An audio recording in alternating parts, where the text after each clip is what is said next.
I am sure sports. You know me there, from coast to coast representing. I mean, I say this is righteous representing for Omar. You don't know, come get your sports over here from near and far. Boy. Me say I am sure sports, one thing me sure about. When me say sure, that me not doubt. Come get your sports, get it over here. Come subscribe, repost and share. I am sure sports, one thing me sure about. When me say sure, that me not doubt. Come get your sports, get it over here. Come subscribe, repost and share. If me not sure, that me not say it. Know who score, that me not say it. Never know no game play, that me not say it. If me never seen a game, me not know who play. For your sports news, better come over here so. For your soccer news, then come over here so. If you don't love sports, still come over here so. For the day done, you are gonna love over your son.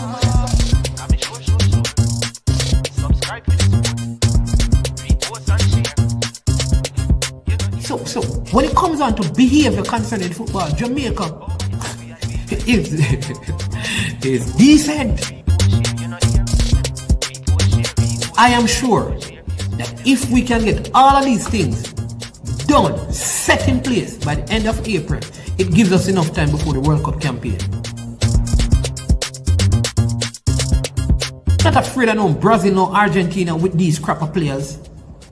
We are good enough.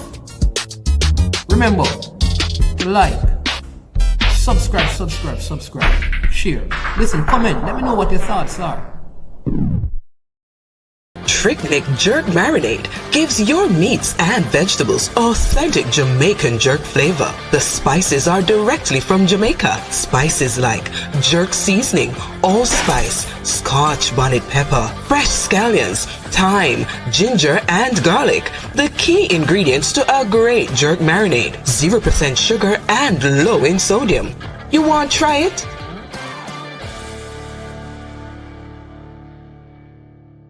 Made up of 18 Jamaican herbs and spices, add delicious, bold flavor to your next grilling experience. Flavoring sauce, a marinade, basting, condiment, or topping. Trick-Nick Jerk Barbecue Sauce.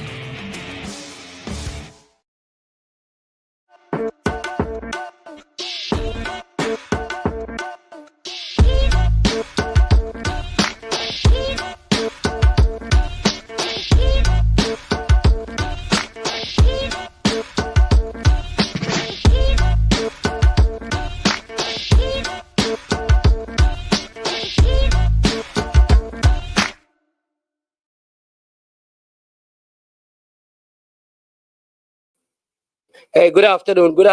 Welcome to I Am Sure Sports. As usual, I am your host, Man on this fantastic rainy Monday in Jamaica here. I'm all the way down in St. Anne at this present time. You understand me? So we're giving thanks. You understand me? Hope everyone is doing well and you had a fantastic weekend. For those of you who go to church on Saturday, hope you're blessed by what happened in your church. For those who are Sunday worshipers, same thing. Hope you enjoy the blessing of the Lord. I am all forever grateful because I get to see my family. I get to be with my family and I experience the love of God every day by the life that I live. Great is His faithfulness. His mercies towards me are new every morning. I tell people I don't need to have all the things that the world has to offer. What I need is to know that there is breath in my lungs and that there are people who love and appreciate me. Every day, I seek opportunity to grow and improve and to mature in every area of life, educationally, physically, mentally, spiritually, emotionally, and financially. I believe in the principle that one reaps what they sow. They reap more than they sow. They reap later than they sow. So I believe if we sow the right seeds in this life, then we will have the right experiences in this life. The truth is that what I don't, get in my own life, I know that I have, family, sons and daughter who will benefit from the good life that I live. I know as well that if I practice wickedness and evil, then those things will transcend to generation. So I do what is right every time I have an opportunity to, because God has been absolutely good. We give thanks for our blessed nation. I mean, many things are not the way they ought to be, but there are many nations who are worst, way off. And so we must be thankful that we have a country like Jamaica. Major things happening in terms of global news. You know, you will see that there seem to be battles going on in trade between the USA and Mexico and Canada, just with all the tariffs being imposed. I figure that, you know, Jamaica must look for an opportunity in this. Definitely look for opportunity, like how can we as a country benefit as tariffs are increased? Is there a way that we could be turned to provide some of these resources, and are we capable of doing that? You know, maybe our manufacturing sector can grow and improve, because some things seem to be obstacles, but they can also be opportunities. And so I hope the people of our country, our leaders, are looking to that. Mr. Man out there who planning on doing evil, don't you see that, the police are on a mission to rid the country of all criminals and crime and violence? So youth, take it easy, relax. No, put down the gun, put down the knife. You understand me? Yeah. Bless up to everyone on the platform at this time. Big up, thanks for joining as usual. I see Unseen, who is a fellow content creator.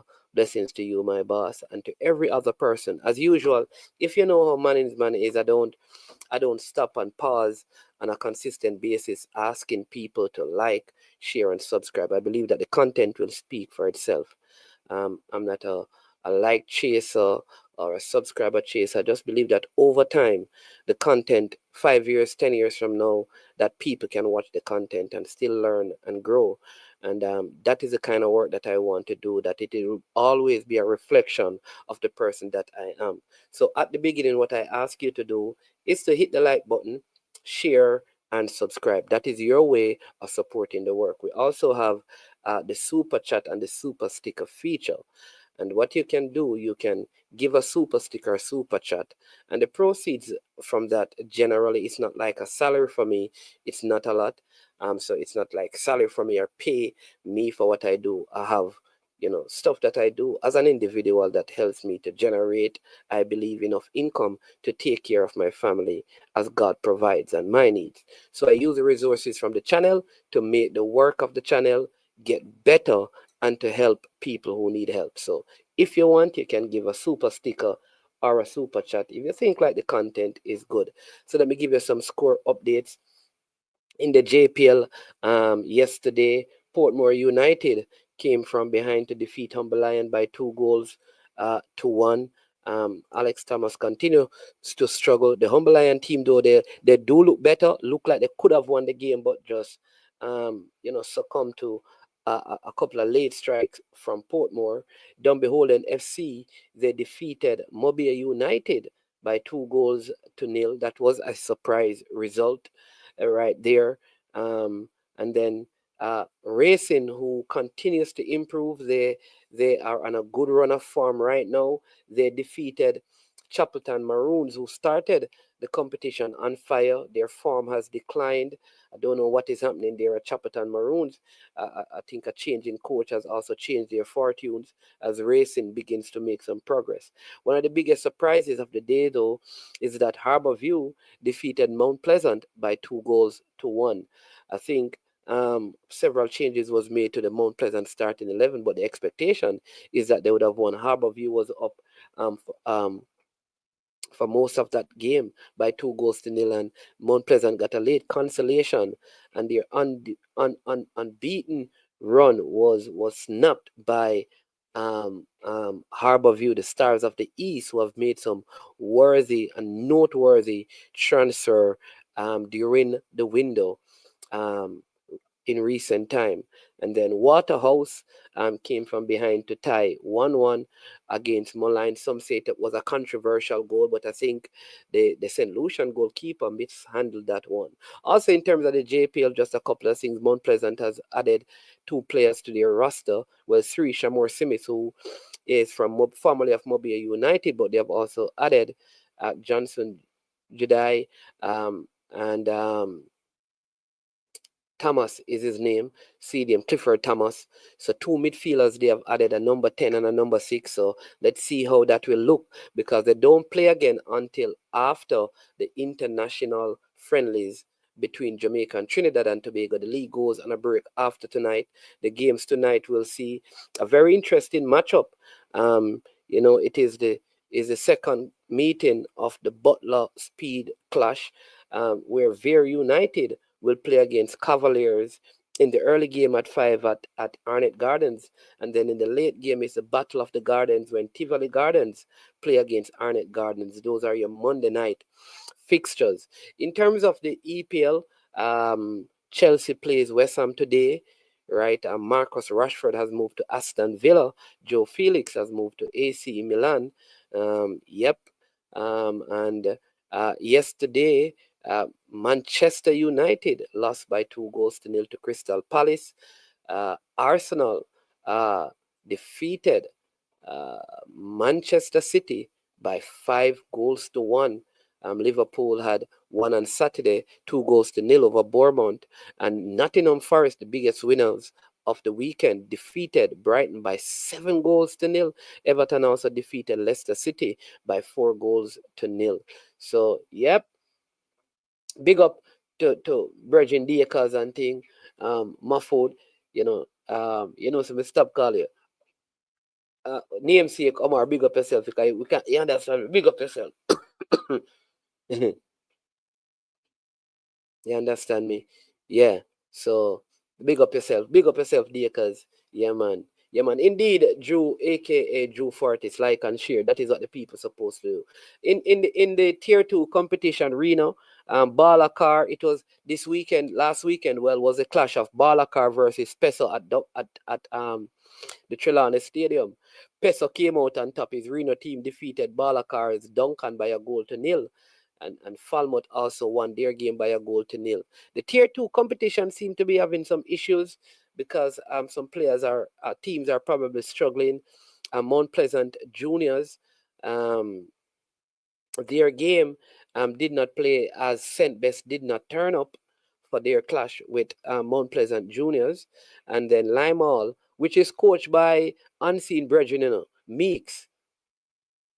Yeah, Meeks that work with Unseen, he is the coach at Limehall, people. So watch Limehall to see how good Coach Meeks is, You see all of them things here? I want to watch a couple of the games, so they can get a good evaluation of Coach Meeks, who coaches at Limehall. And Unseen is the technical director out there, you understand me?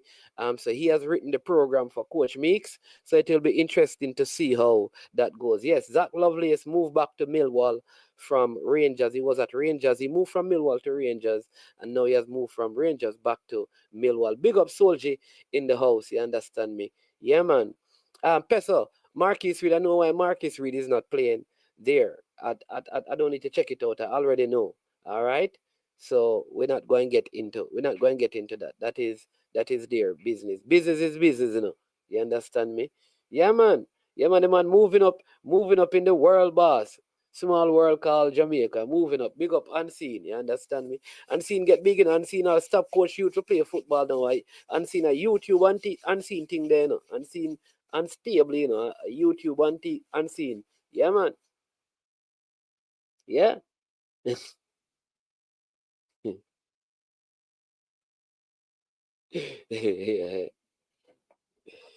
Yeah.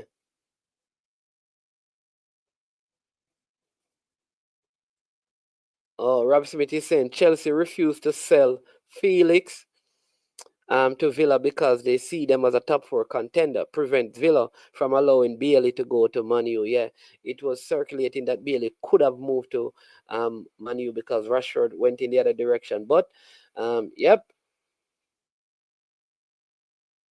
Yeah. What? How that? Mackerel? I know Mackerel that, man. Yo, I be a long time bridging them I'm seeing at the building. No, sir. I be a long time bridging them here in the building. But I wish my team would have buy Boniface. Yeah, and Spurs also were interested in Leon Bailey. I think a move would be good for him. I feel like this summer, regardless, he's going to move. Yo, big up Mackerel, but Mackerel a big baller, Whole up a ball me and Mackerel play, He's a play for all Westmoreland one at a time, Yeah, man, big Froome ball and thing. In the day of Froome, high school, Boniface, his name is.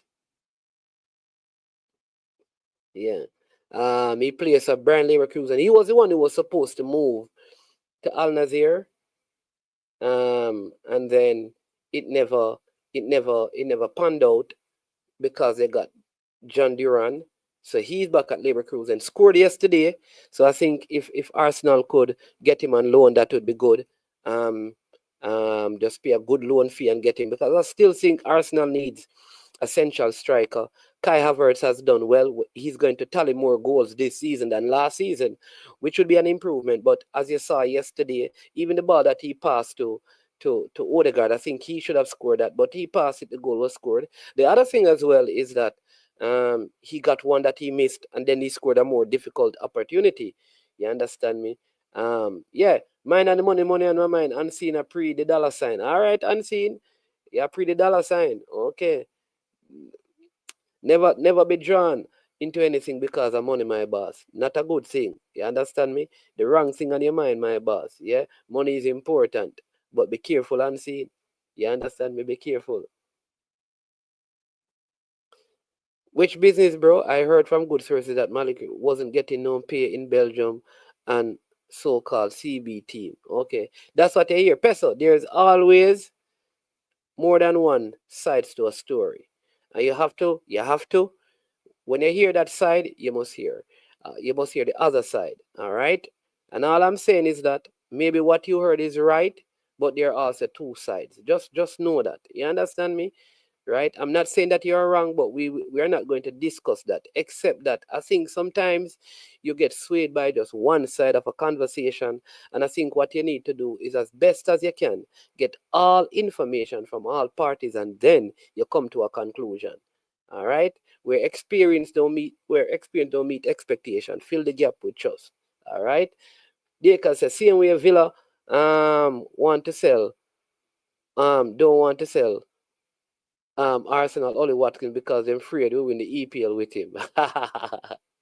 All right, boss. All right. Yeah.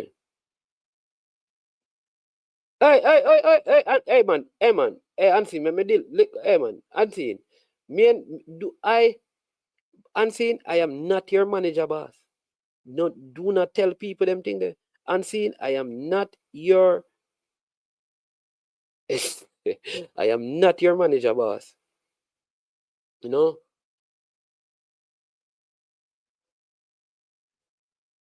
All right, Pesa, rest your case. I am not, people, I am not unseen manager. Yeah. But listen, if Villa don't want to sell us Ollie Watkins to keep him, we can still go. Um, if right, I would not buy at this stage. I don't think it makes sense Arsenal buy anybody. If they're not going to get Sesko or Isak, who they really want, don't buy anybody. Get somebody on loan. If they're going to buy anybody right now that they can get the Spaniard, the left winger, William.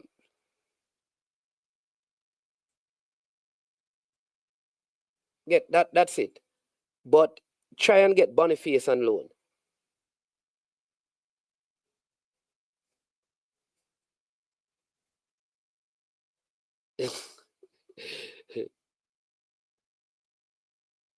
Yeah. So if I would pay 100 million to get Isak, Newcastle said they want 150, but I would pay. I would I'd buy Sesko right now. I'm not throwing you under the bus, boss. If I were your manager, I'd be managing the money. You get. Have you ever given me any fee for anything yet, boss? Have you ever seen me and bought me a peanut at a game, boss? Have you ever seen me and buy me a bag juice, boss? No.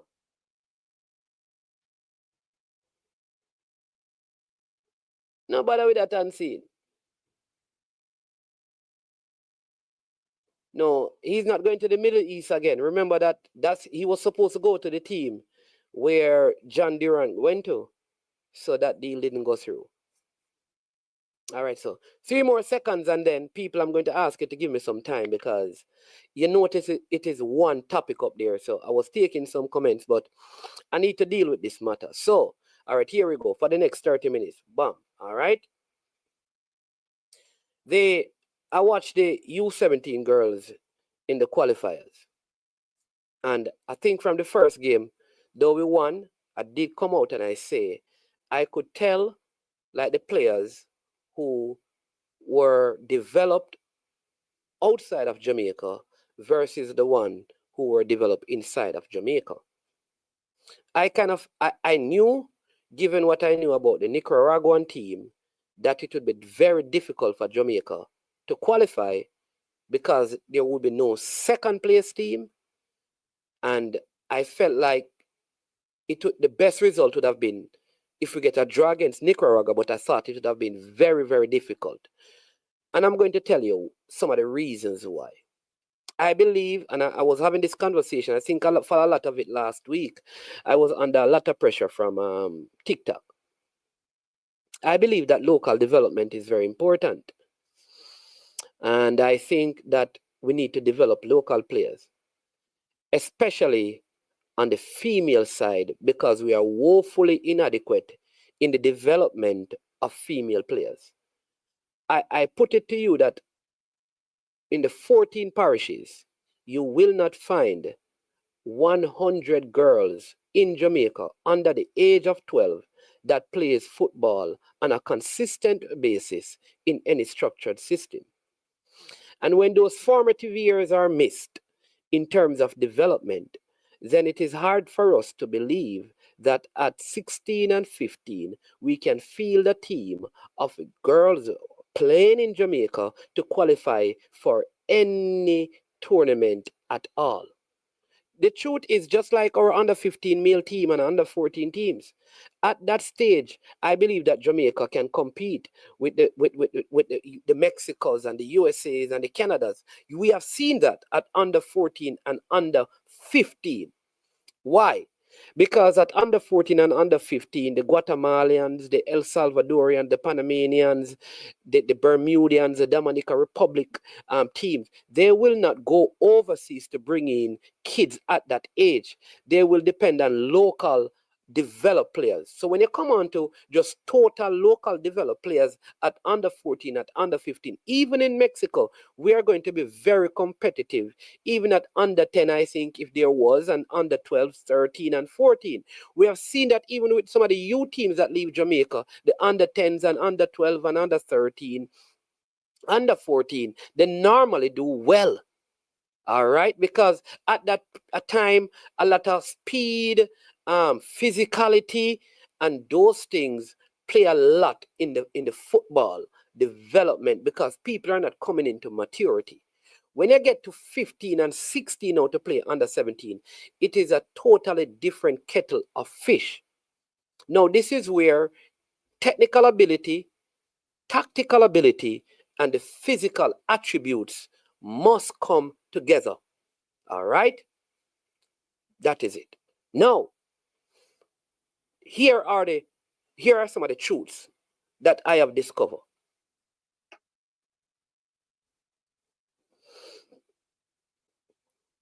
Here are some of the truths. The Bermuda team, more than 90% of the Bermuda team in this under 17 competition are players who are presently playing in the USA. The Nicaraguan team, and this is from Jamaicans who were actually working or over there, who asked and got information. The Nicaraguan team had like 95% of their players playing in the USA, meaning in some academy system. So too did the Guatemalan team, 92%. So too the El Salvador team. All right? At this stage, if we really are serious about qualifying, we have to, until we have proper development and development systems in place, rely highly on the players that are being developed overseas to represent us in these things, or we will not qualify for any Youth World Cup. We need around 10 years of active, consistent development through a strategic plan before we can have a greater reliance, say, on domestic players, if that is what we have in mind. But at this present time, we don't have the amount of players, especially on the female side. We don't have the amount of competition. We don't have the amount of girls participating at an early age. We don't have enough coaching. We don't have enough surfaces to develop them. So we're going to suffer the same fate with the under 17 if we do it with the under 20s as well. We will not qualify. We will not.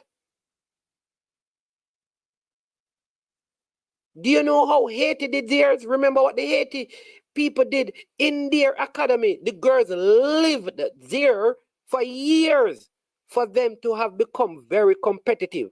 We don't have that in Jamaica. Our schoolgirl football competition, for some of the schools, remember, more than half the schools in Jamaica don't participate in it. I'm talking co-ed or girls' school. They don't participate in it. Of those who participate, some are in zones with 4 teams. So they play a maximum of 6 games. And that is it, if they don't go through to the next round. Some end up playing 8 for the entire year. How then are we going to take girls who are playing 8 competitive games for a year and expect them to compete with people who are playing football for the entire year in proper systems, in proper environment with qualified coaches?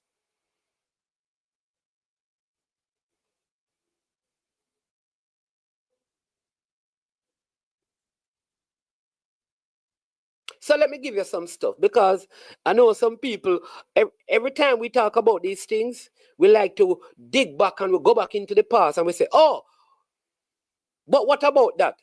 But what about that?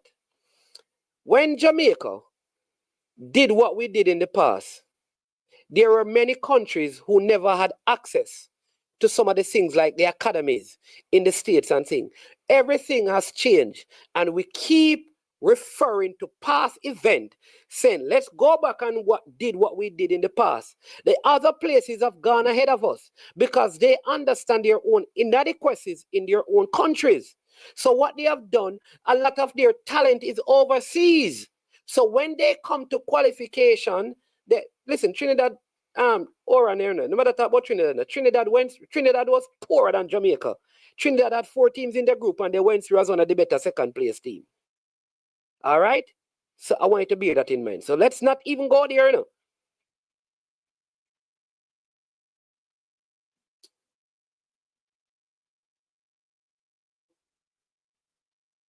All right? So let me say that.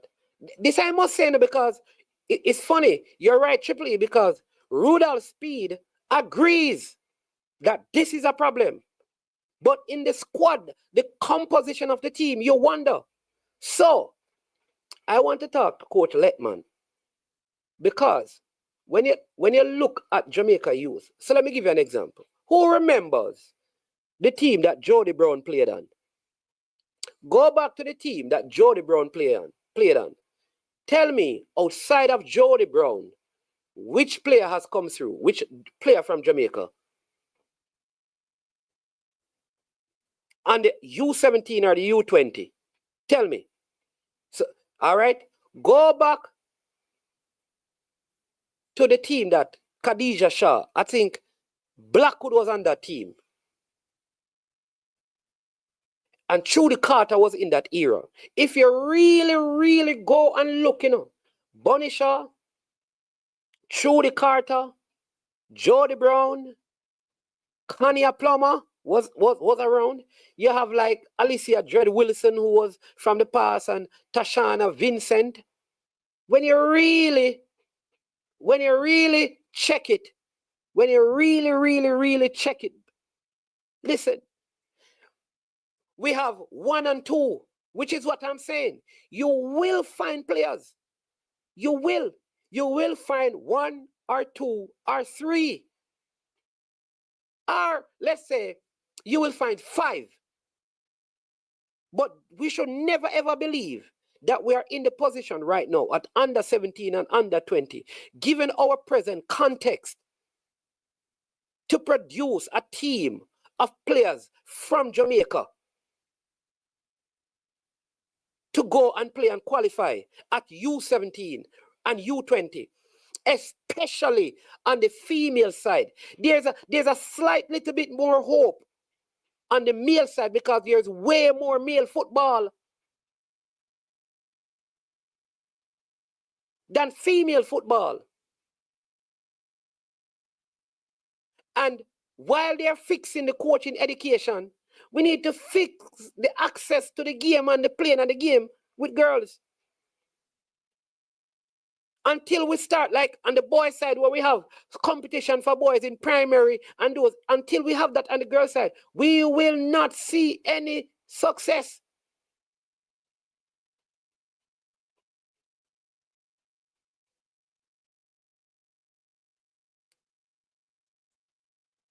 There is talent. Shanice Buckley. So you see the Shanice Buckley and stuff. So there is talent. We will always find talent. There is talent. But so much of the talent is being missed because there's no football. And somehow we believe that we can then somehow put together a group of them and then bring 6 players from overseas to mix with 15 from Jamaica to win. Listen, I don't want to pick out numbers in terms of, because this is not, the players did not pick themselves. So these are young ladies, and I don't want to say anything negative because they gave the best that they could have. They gave the best that they could have. So please, if you're a parent or a relative of one of the girls, my issue is not with them. They did not pick themselves. So let me make that clear. But it was evident that some of them were unfit. Unfit. They went out on that field and they made a couple of runs as substitute and they were done. They walked for the rest of the time. They stood up and had their hands on their hips, having come on 3 and 5 minutes. Can't move, tired. They get the ball and they take like 10 seconds to control it. But come on.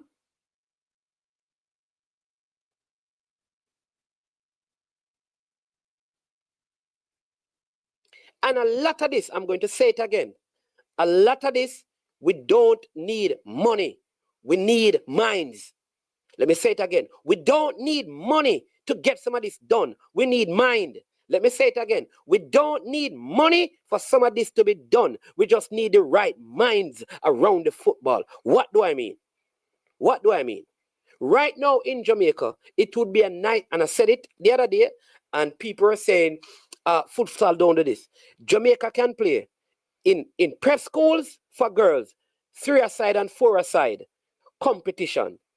We have enough good fields to play that. The issue is when we go to 11-a-side, the field, them not really so good. But we have good enough spaces, safe spaces for girls to play 4-a-side and 3-a-side in prep and primary school and start nurturing them from there.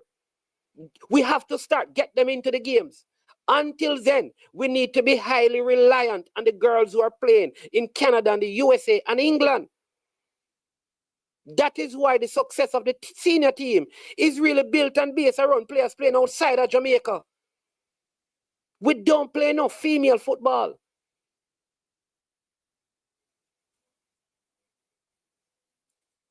We don't.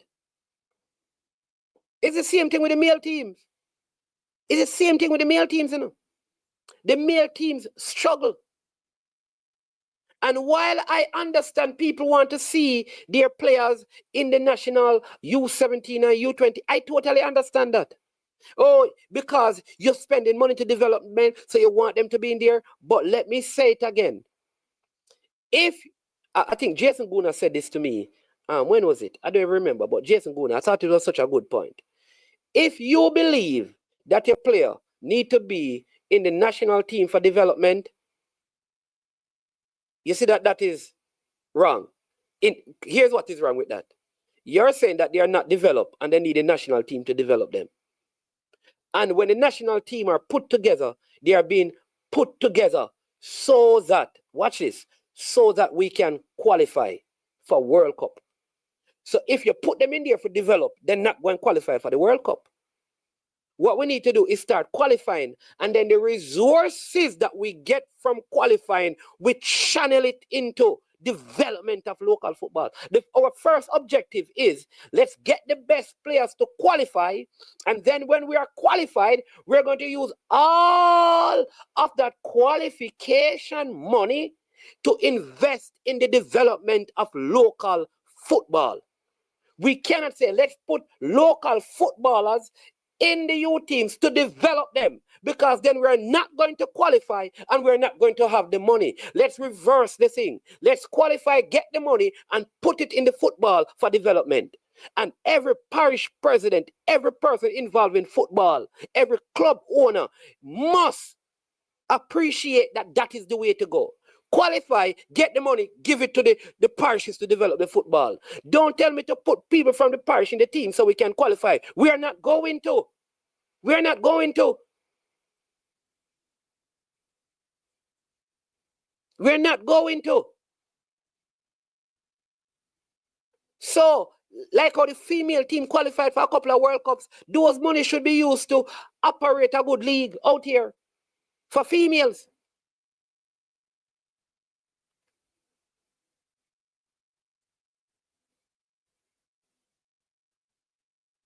So say Bonnie Shaw brings her team to the World Cup again. I think what they should say is that, listen, 10% of this must go back to primary and prep school girls football specifically.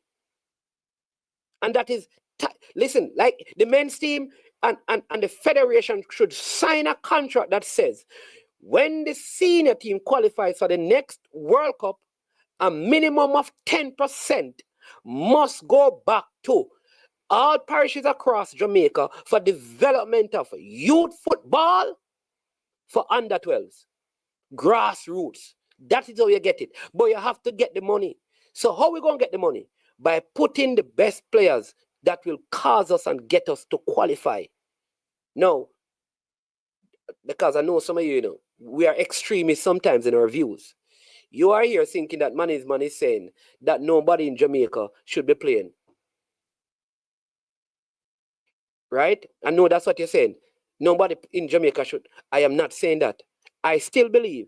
I believe that even if you get the best players from out of England, Canada, and the USA, and you get the best players out of Jamaica at any level, you will find players playing in Jamaica good enough to be a part of a team. Even if it is one. I don't believe we can build any team where everyone gets a fair opportunity and there's nobody good enough in Jamaica to make it. I don't believe so. I believe we have talent at under 20, at under 17, locally, that can make any one of the Jamaican teams if given a fair opportunity.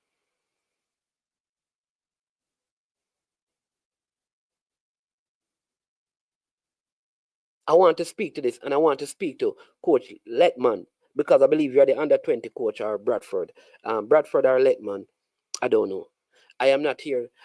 Listen, I want to see our under 20 girls qualify. I know that squad has been named and selected. Listen, like Tiny Seaton, there are some good players there. Tiny Seaton, good looking young player that forgot her name. Adriana Simis, I think her name is. Good looking left-sided player as well. So there are some very good players because they played the under 17, I think last year, and they did very well and stuff. Some good players are there. However, let us not fool ourselves. We saw this, we saw this, Did you see There's a team in Jamaica that when they play in the Jamaican League, them give every team 8 and 9 and 10. They call them Fraser's Whip.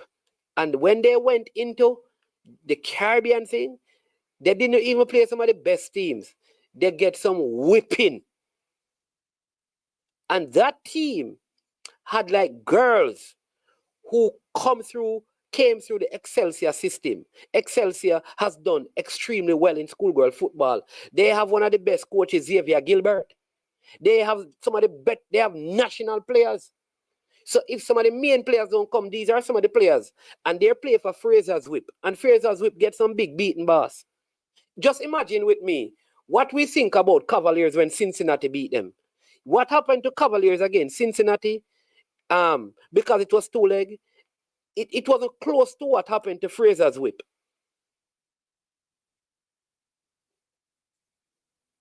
Yeah, that's what I'm saying. The CONCACAF Women Championship Cup. They got some serious whipping.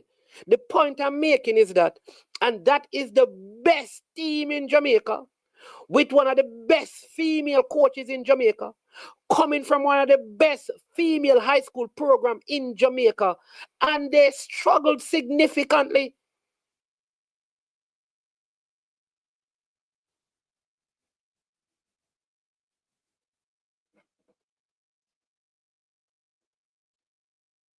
So we have to, the high school girls football must be split up in region so the girls can be playing 3 and 4 months of football, boss. That's number one. Every parish need to have a under 13, under 15, under 17 girls team. Every single parish. Where they'll ask where you get the money from. That is why we need some of the teams. That is why this U20 team need to qualify using the best players from the diaspora, qualify them, get the money, and then you say to the parishes them, you start getting an under 13, under 15, under 17. And guess what? Una break them up in 3. Break them up in 3. So these 3 parishes are 4, east, west, north, and south. And you play. You come on a Saturday, the under 13 play 12, the under 15 play at 2, and the under 17 play at 4. 3 games. Every Saturday for the year, them have games. Unless them have other school stuff, you know how it is. And they are being coached and developed. So when you're going to select a team, you have, and I know everybody going to say, because here's the thing. Nobody knows anything about football except the people them who involved in football. That is part of the problem. It's just like our politics. The only people who know anything about solution for Jamaica are the politicians, because everybody else attack them attack. And nobody else know nothing. That we have that mentality in the football, that we believe that if you're not involved in a football, you don't know nothing about football, you can't have no idea. What I have seen with my eyes. So I'm going to tell you again, I have no knowledge of football, no history of football, I know nothing about football. But what I have seen with my eyes, with my 4 eyes, is that at the rate we're not going to qualify. Because we can't be playing against girls who are playing football every single day. And we have some playing for 2 months. And think that the ones who play for 2 months going to be beating the ones who are playing football every single day. So start finding little 10 and 12 years old and start work with them. Get some more. I love the coaching program. And I think Mr. Speed said it. Doing more of that. Every parish should have multiple female coaches in the system. GC Foster, your ramp. You need to send out some female football coaches in the schools. GC Foster College. Mr. Boris Lewis, no, that is not it. What's the new head? A GC Foster name again. Oh my Lord. What's his name again, man? Somebody tell me. They're out there at GC Foster College. All of you who running up and down, everybody want to start some male academy. Start some female academy and get 6 girls and start. Coach them and let them parents pay you and sing. You unseen. We say you're a big coach, but money on your mind, mind on your money, and money on your mind and your madness. Go and take up some young girls and teach them and coach them the game so we can get them from early. There's lots of opportunity in female football. It's easier, I believe, for our females to transition than some of our men. Too much red tape to get men into the big leagues. Go easy, Jody Brown gone all overseas, gonna play Kanye Plummer, the Suyabees and thing, Bonnie Shaw. Look where Bonnie Shaw is at. Cameron Simmons just moved from one university to another.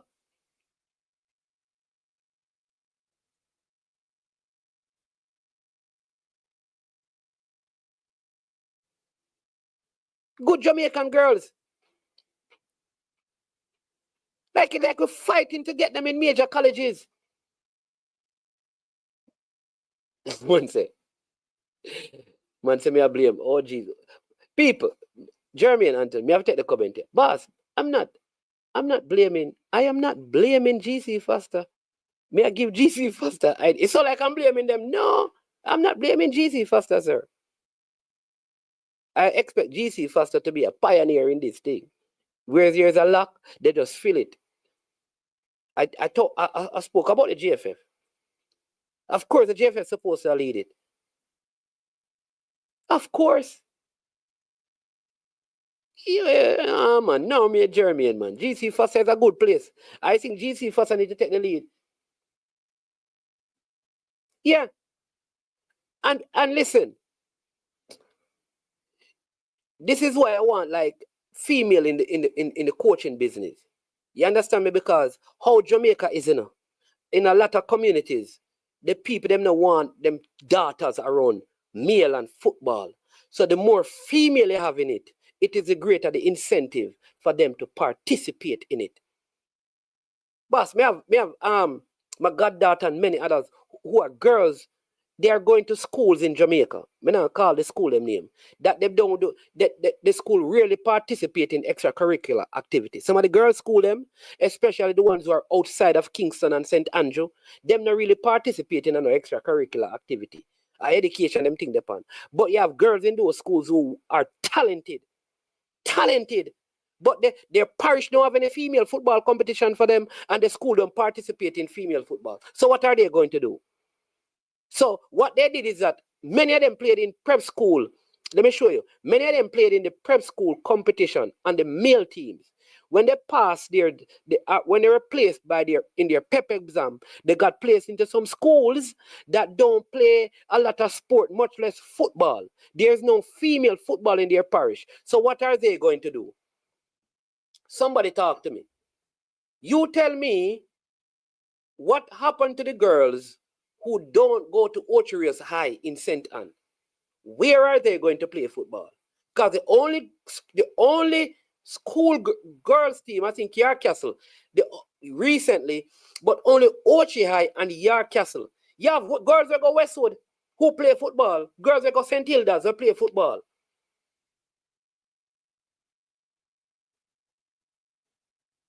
Marymount.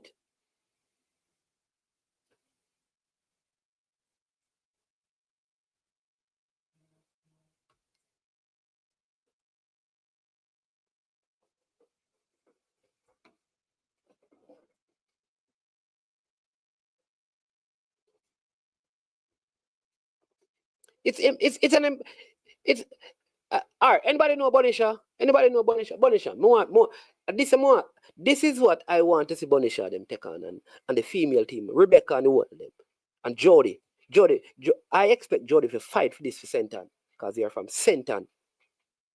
And put some demand that we have to do better. We have to do better. The female footballers brought success. Remember, say Eval through the Carter playing in Italy, you know, man. Come on, man.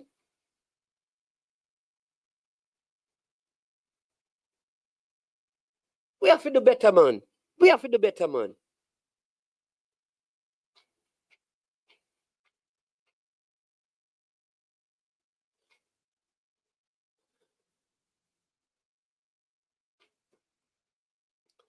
This is a good one. It says, management, should the GFF start academies or should they provide incentive for the clubs to create girls' team? All right, so here's what. The GFF should operate an academy type system. All right? What do I mean? I think in every parish, the JFF or in every confed, the JFF can have coaches that meet regularly with a select group of players and work with them. For example, I believe the JFF can partner with, say, a Mount Pleasant and say, on Saturdays, Mount Pleasant, can we bring the 30 girls from St. Anne to your facility and rent it from them, have some memorandum of understanding, and let them train there for the day, probably Friday and Saturday. They find a next venue over in Clarendon. They find one, say they use either Ballers or Kingston Football, like one of those. They find one, and you do that. You do that. Is it going to cost money? Yes. Where is the money going to come from? Get the best players at the youth level to qualify, because FIFA not paying the youths, The money will go to the to the MA, the member association. When that money comes into the member association, you channel it into local development. Like I said, what is happening with the coaches, it needs to be expedited. It is good enough. But we have to find a way of getting more females into the thing.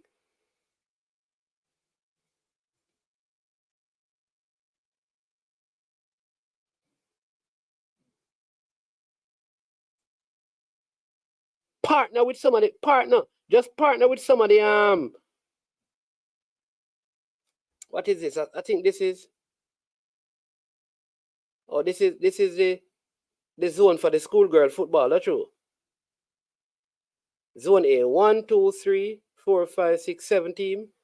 Zone B, 8 team. Zone D, 3 teams. You see me, I tell you? 1, 2, 3, 4, 5, 6. So let me give you the teams that go and participate. If this is, let me make sure so this is, yeah. So this is the schoolgirl competition, I think, for this year. Zone A, just listen how many teams participating. All right? And you tell me how many schools you know and you don't hear them name. Central, Fogo, Garvey, Glenmuir, Kempshill, Old Harbour, Vere. So in a Clarendon alone, I can Clarendon in the Costa Cup have many teams that you don't hear yet, that I can call, You don't hear Clarendon College. You don't hear Lennon. We can go on and on. All right, so that is Zone A. Just listen to Zone B. Alphonsus Davis, Bellier, Bishop Gibson, Descartes, Homewood, Manchester, Mile Gully, and Mount St. Joseph. That's A team. Zone C have Aberdeen High, BB Court, Black River, Hampton Girls, Lacovia, Newell, and Stets. Zone D, Frome, Greenpond, and York Castle. People, let me tell you what that means. One school from Westmoreland, none from Hanover, one from Montego Bay, one from St. Anne, none from St. Mary.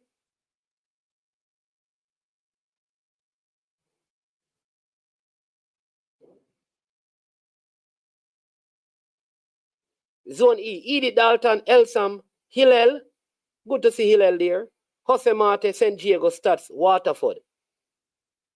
Zone F, Camperdown, Campion, Excelsior, Immaculate, Meadowbrook, Merle Grove, Tivoli.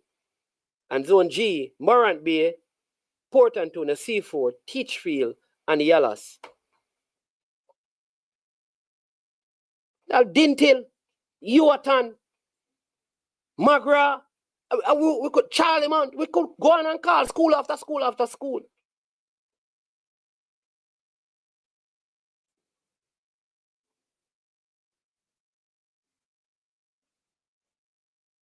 Here's what I know. You see, while I appreciate, because a lot of these girls who are going to play, none of these teams have like 11 players. It is better if they had like 6 aside, believe me, and get more teams. Better they had like 6 aside, and then what they do from the 6 aside, they select regional teams, and then they play 11 aside from that. You have to get more people playing. Maybe I need to done with the male football and go invest in some female football. I don't see Ochery aside. I don't see Marcus Garvey. I don't see Iona. I don't see Westwood. I don't see St. Hilda's. I don't see William Nib.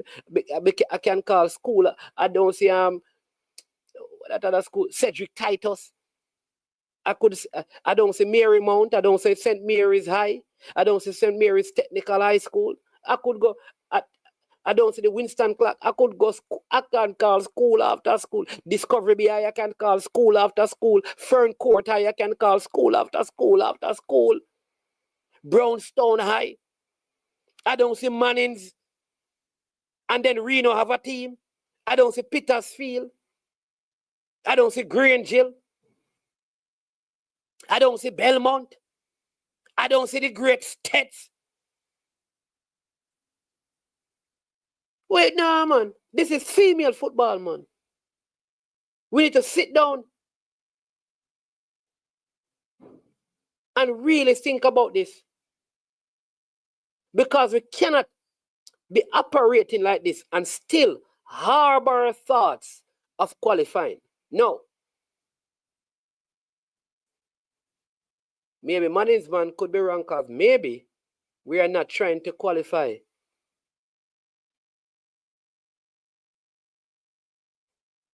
That is the thing, you know. Maybe we're really not trying to qualify.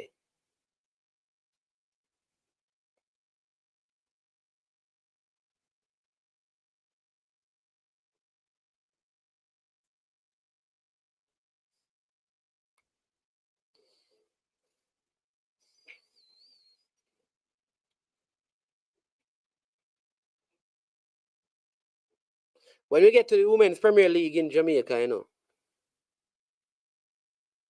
I think last year they struggled with the amount of teams that were in it.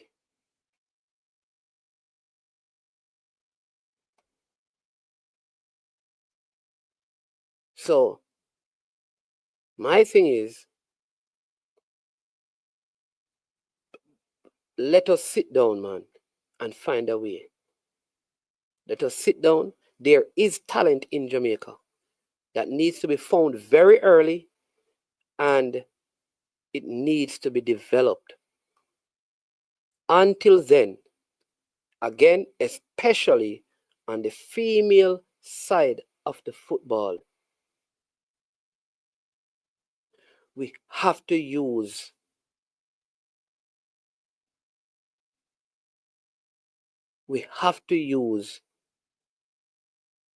the best players from the diaspora. And when and if they qualify, needed resources will come into the federation that must be diverted back into all of these ideas.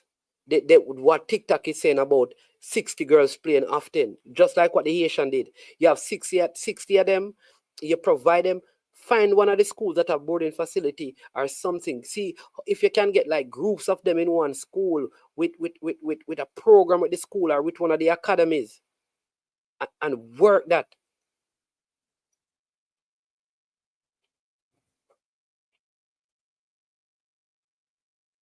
Boy, them all, I don't even know, you know. I don't even know if I don't know if the Adidas money is connected to any grassroots development. I don't know. Maybe it is, and somebody can correct me if I'm wrong. I don't know.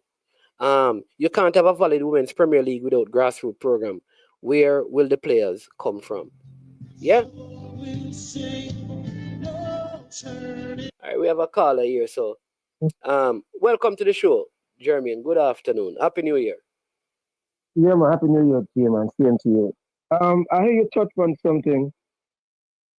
I hear you touch on something which is very good about getting the girls to qualify, use the overseas player, and then take that money and put back into the program. Why can't people think like that? Huh? I don't know. I don't control what people think. You know that I can't answer that question. Maybe it's a rhetorical question. Can you know I can't answer that question? I'm not saying to control their thinking, but that's just logic, right?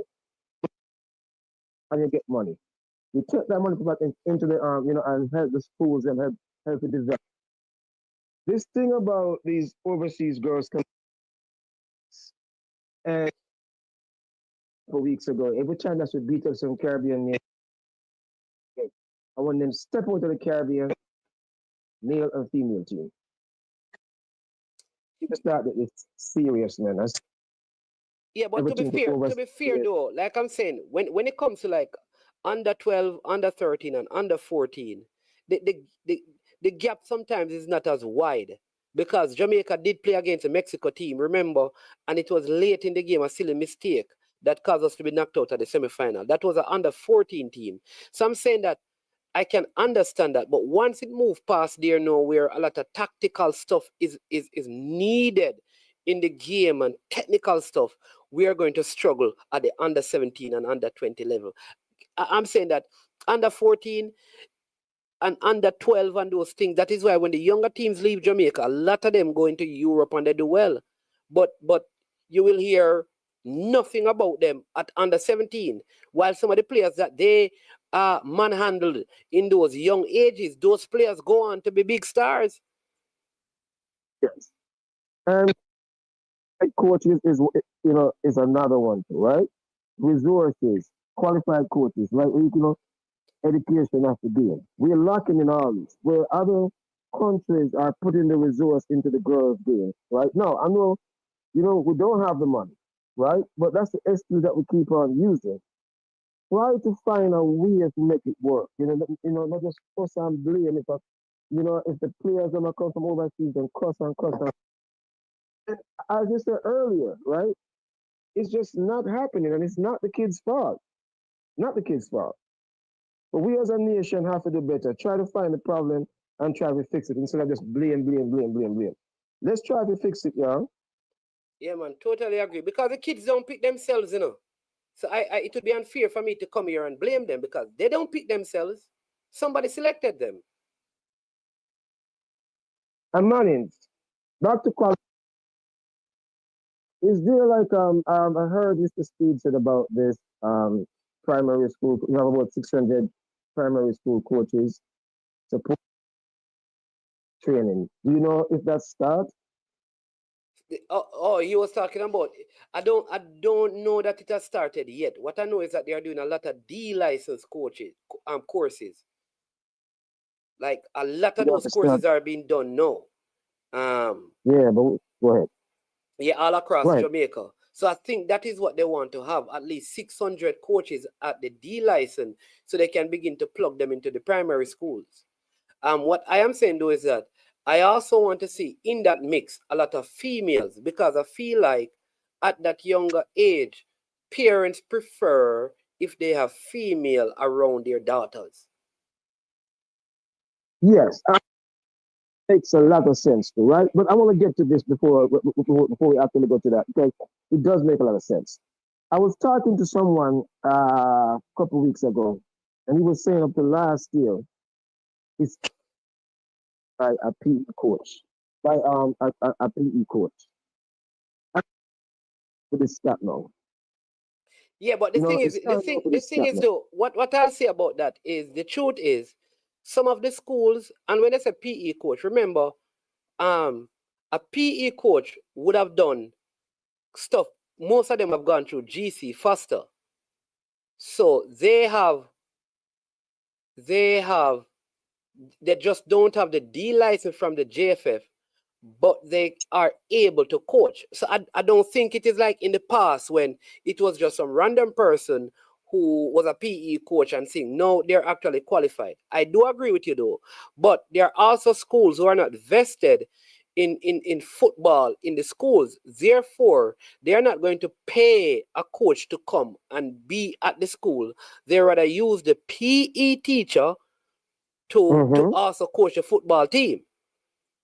Which and I understand the school is not what the JFF has done though is that if and Issa, what they're saying is that if you're going to participate in the Manning and the Costa Cup, you have to have a coach at a certain level.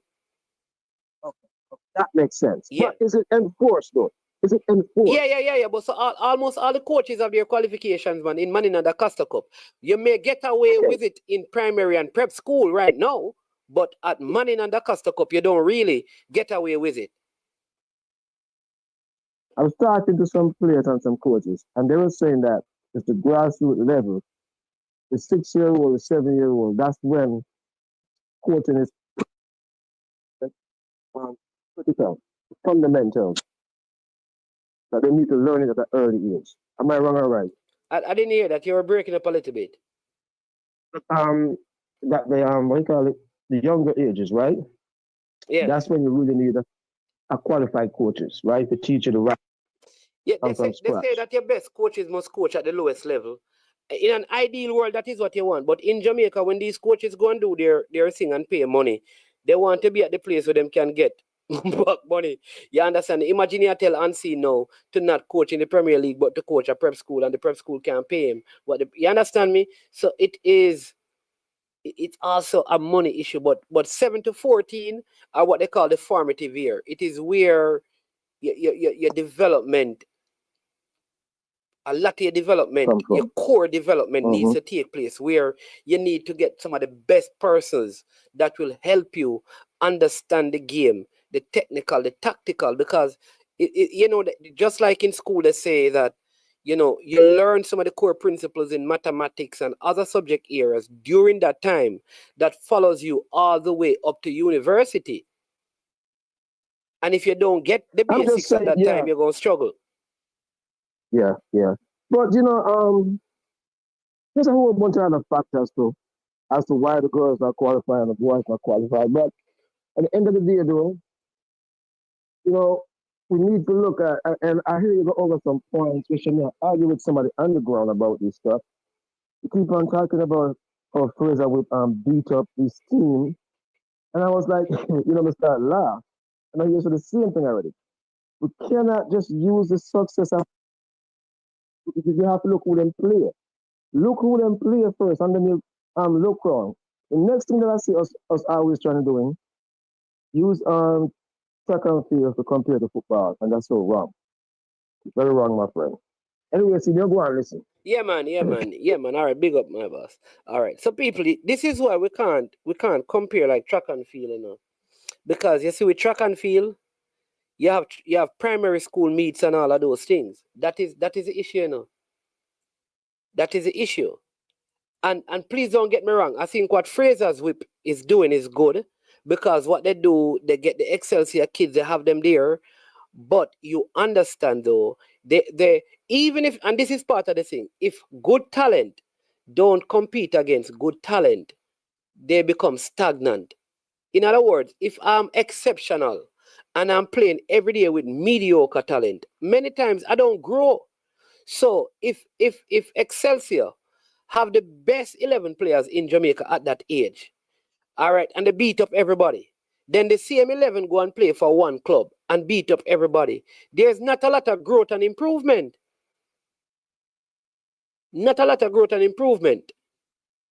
So, and this is why one of the things that I will say about this under 17 is that what has happened is because you have top talent competing with top talent, it is improving those from the diaspora and those locally, because talent makes other talent better. All right, let me just say this. So TikTok, the MAs don't get prize money, but MAs get money from FIFA when youth teams qualify, boss. They get money. It is not pay. It is not a prize money. But the teams that qualify for Youth World Cups, the member association gets money. One, they get the money, what they call it, the preparation money. That money is supposed to use to prepare the team. They get the money that helps them also to cover a lot of the expenses in terms of their hotel and stuff when they're at the competition. The MA also gets money. The team that qualified, the MA gets development money. It's not prize money. So to say that they don't get prize money, I did not say they get prize money. But when a team qualifies for Youth World Cup, male or female, there is money that is given to the MAs.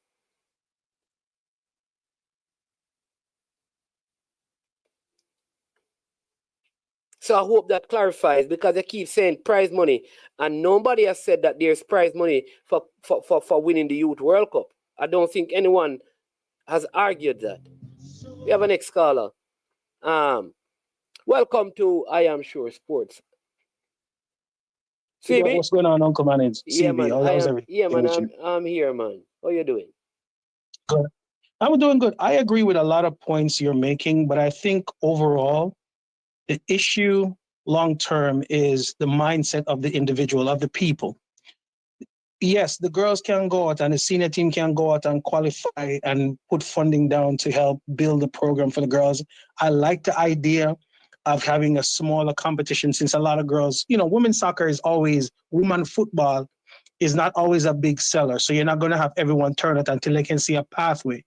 So I agree with you where it's a smaller team, 6 aside, maybe 8 people on a team, so them can keep working at a small age, and then hopefully the girls' end goal will be to go over to seas to college where them can work on them game.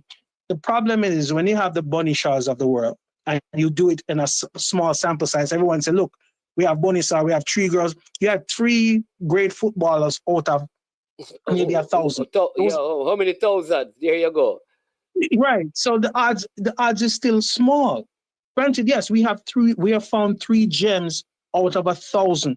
Now, if we can put the proper money around building, and then we can get 10 or 20, 50, 60 Bunny Shaws, we would be in a better place. I'll give an example. Where I live, the girls at that age of 10 to 14, when they're ready, they play junior high school football, and then go high school football. When they're playing high school football, this is what you're competing against. They're playing against kids from Colombia, Brazil, everywhere in the world, playing football in the US. They play high school football. When they finish high school football, then go play travel football. Yeah. When they fully finish travel football, now they can go play pickup footballers anywhere in town, anywhere there's field for them to play. At that point, they're playing against boys, and sometimes they're playing against with their fathers. So these girls overseas are playing at a different level. Even if we put our girls in an academy, the amount of soccer they are playing overseas compared to what we're playing in Jamaica is different. And that's why we have to get the people to understand. It's not saying that there's no good gems, but you want to increase the odds to find more gems in Jamaica. Absolutely. So if we need to pick overseas player for the next 4 years, have a strategy. We can go to the JFF and say any money that comes in from the competition of the underage teams, 20% have to go back into development of the game. I know the government owns the fields, so we can't expect JFF to pay for the fields, but they can go to the schools and ensure that there are courts. I live in New York. In New York, when the New York FC team came on, was granted the ability to play football in New York City, they had to sign an initiative with the town to go around and build small-scale football pitches in every school. And they just repurpose like a basketball field and paint it over and make sure the field, kids fall and don't get hurt. And they did that. They committed to do about 2030. So if we set up the same thing, saying, okay, you have to redistribute 20% to the schools to make sure there's a gym, a field, a netball court can support this, then I will play a 6 aside and build the girls. In the next 20 years, next 5, 10 years, we don't have this conversation anymore. It's the same thing with the men's national team. If they go out, why do you think the under 17 and all these teams can travel the way they can travel today? It's because the senior team won competitions. So right now you need to win competitions, bring money into the JFF, and then you can work the grassroots and build everything. It's a rising tide lift all boat. This not saying nonsense, or you can't. Yes, you're gonna find one gem in the Premier League, high school football, but you don't want to find one. You want to find multiple sources. If they can't go overseas, they're going overseas to college and they get the training. If they can't, it's just so many different angles, and we're just being very small-minded the way we look at football for the betterment of the country. Yeah. And I know even Kanya Plummer, Kanya Plummer used to play like under 15 for her parish. That was a part of her development, And when I say under 15 for her parish, she was on the male team. that came and played against like Daniel Green, Kaheem Paris, Alwyn and Harvey. These 3 players played for Jamaica, you know. Those were the players that Claudia Plower was played against, you know, when she was well, she's a girl playing against male. I mean, and so you have to, you need, I agree with the TikTok's point, you need competition. But as to your point as well, you can't play the same set of people all the time and think your skill is going to improve. You're going to have to come out your comfort zones. Beating up on the Caribbean or beating up on girls from Trinidad and, you know, Barbados and all, yes, that feels good, but our competition should be higher, because to get to where you need to go, you have to go to the Mexicos, you have to go to the US, you have to go to the Canadas of the world. That should be your measuring stick. You don't look down on your competition, but your measuring stick is much higher. I agree we have talent, but we have to find enough funding to make sure the talent on the island get the resources they need to grow properly. Some people blossom late. And if they can go to college over in England, in the US, in Canada, and hone that skill and blossom later, it will be better for us. This notion that we're just going to stay one place, there's more than one way to fry fish. There's more than one way. We got to try everywhere to cook this fish in the kitchen so we can all eat. And this concept of a very small mind and only looking at things from one direction is only going to doom us in the long run. Because hear what? Everyone else in the world is moving as with the times. Why are we still stuck in a period of time? There is nothing wrong with looking back at the past. The past teaches you where you need to go forward. But you have to move with the time. If you don't move with the time, you get left back. And hear what happened now. I've been a Reggae Boys fan for many years. And I remember when the season started, everybody want to watch the team and want to get as much information. There wasn't a lot of information. And as soon as them lose, that team that. They want to know good. You have an opportunity to make the team better and also grow the grassroots. Why don't we think of it on a holistic level and stop thinking of it as it's in a box? Yeah, good. Just my 2 cents. Yeah, man, I appreciate that. And TikTok can be a contrarian, you know. So he's saying that nonsense scholar, they were traveling the way they are before the seniors. So I don't know. I think he misunderstood your point, you know, but that is TikTok. Although you said you agreed with him, you know. Listen, let me tell you what. Everywhere TikTok goes, TikTok likes to be a contrarian, and that's maybe his gig, and God bless him with that. But to TikTok, you need to look at things from a more broader sense. I don't know you, sir, but I think you're looking at it very narrowly. Yes, we can find 2 or 3 gems, but your goal is not to find 2 or 3; it's to find 20 or 30 gems. Remember, when it is the one day. It's the one day. It's so difficult that it gets so difficult for the players in the diaspora to even make a Jamaica team because the competition is so high class. It's too great. What we have to do now, which is what a lot of people have an issue with, it comes across like, listen, if 30 players from the diaspora come in, we may not have a domestic player in it. What we want is the domestic players, the quality is so high that when the diaspora players come in, the teams become very difficult to pick because everybody's firing at the same level. Yeah, but Mannings, you know, to share a personal point, I think when we start talking about the diaspora and local players, remember, as a Jamaican, everything what we do, we think Jamaican, and we have to be very careful how we use these words of saying local and overseas. Here why? I live in the States, and my kid go to school with all different denominations and everything, right? For Christmas, I gave her a Reggae Boys jersey. That was her Christmas gift, right? One of our Christmas gifts. And my daughter said to me, Dad, I feel like I belong. I have an identity. My jersey gives me an identity. When everyone else is wearing their Colombian jersey and their USA jersey, I have an identity as a Jamaican. We have to remember, even though we leave the country, We raise our kids to be Jamaican, and our kids identify with the country. So when you turn them away, when they show up to represent this, remember, everywhere them go, everybody like their nationality. Why, when Jamaicans go overseas, we don't say we are Black Americans, we don't say we are English Americans, we say we are Jamaicans. So we have to be careful when we sit here and we talk about diaspora versus Jamaican. They're all Jamaican kids. Yeah, man. Even if I they're don't think offspring, nobody's because dispute. I don't think anybody, because I don't think. no. But Yeah. I don't know. They're not this one. I was just making a point. Yeah. Because remember, when them come to play for we and we are win, we said Jamaica. We not say English. Definitely. And I know that very well. But the point I am making, though, is this. My point still stands, that the players who are outside of Jamaica, they are in the diaspora. We can't deny that. They are Jamaicans, but the pace of development is way ahead of those who are domestic.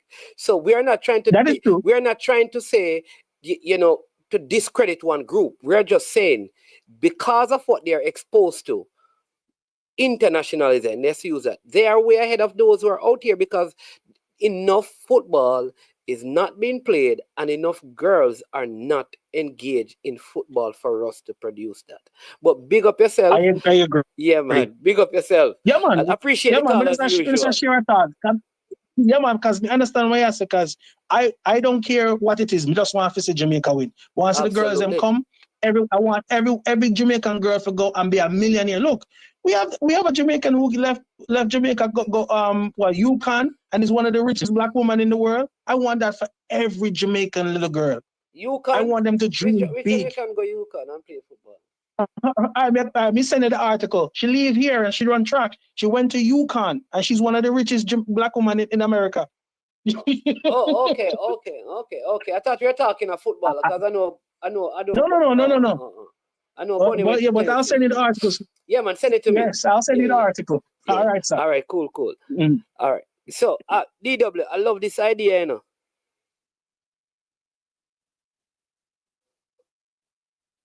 I love this idea. I love this idea. Maybe management need to take. I want there's some people that help me do this. Every Friday, we have a program called Football is Fun, Fundamentals. The parish FA works with primary school to do 3 verses 3, 5 on Fridays. Don't require anything, just play. I want to have some people that help me. I'm going to put on this. Right?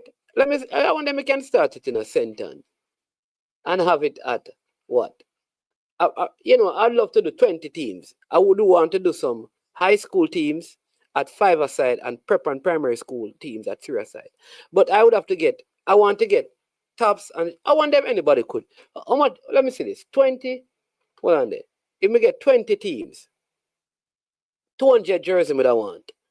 200 jersey. That means I need 10 different, 10 different types of jerseys. So more give them the shorts, the top, and the socks. I want them, anybody. You know that, DW? Let's see if we can do this now, man. Call the I Am Sure Sports. Football is Fun. Fridays.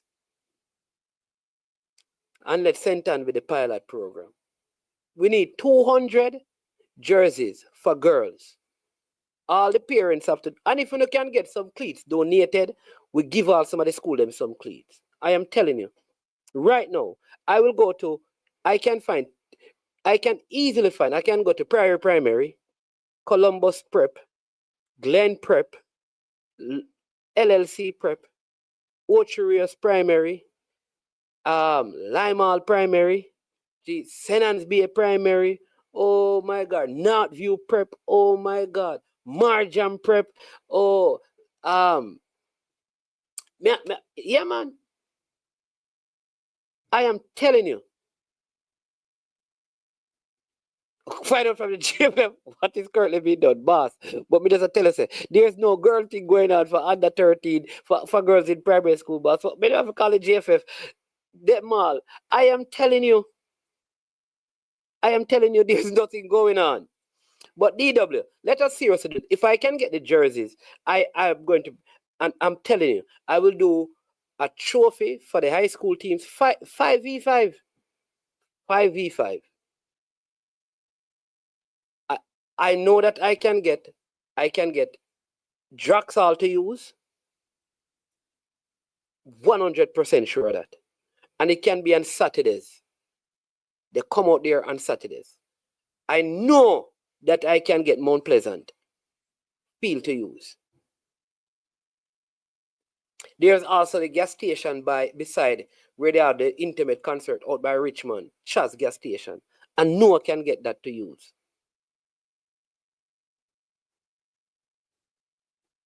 No, man, we need jersey. It is a pilot thing. What can I be, man? These are girls. Because they're still going to have some shirt. We need some uniformity.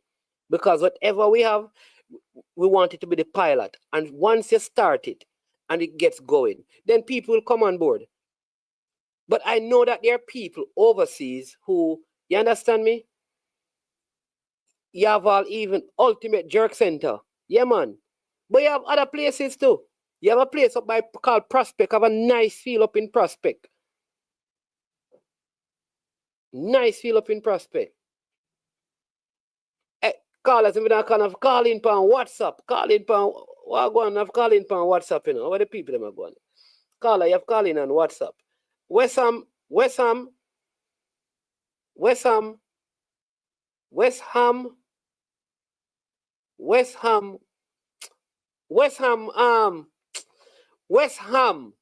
may I say again? What may I say about West Ham? West Ham. Gee, me just gonna say something about West Ham, you know. What was I going to say about West Ham? Oh my, I'm gonna miss that, man. Somebody remind me. I was about to say something about West Ham. Jeez. West Ham. What's going on? Somebody, if you remember, just tell me. Yeah, yeah, Duckland. Yeah, man. Thanks, Duckland.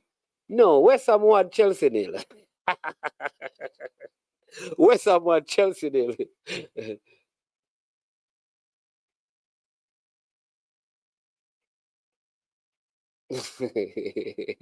West Ham won Chelsea nil. Thank you, Texas. No, Crispy, if you're calling, call on WhatsApp if you're the person calling. That's what I'm saying. Oh, you're talking Dr. Trish Bailey is the richest Jamaican born woman. She was recovering from a suicide attempt when she found, yeah. Oh, that's what you're talking about. Big up, Mr. Porter.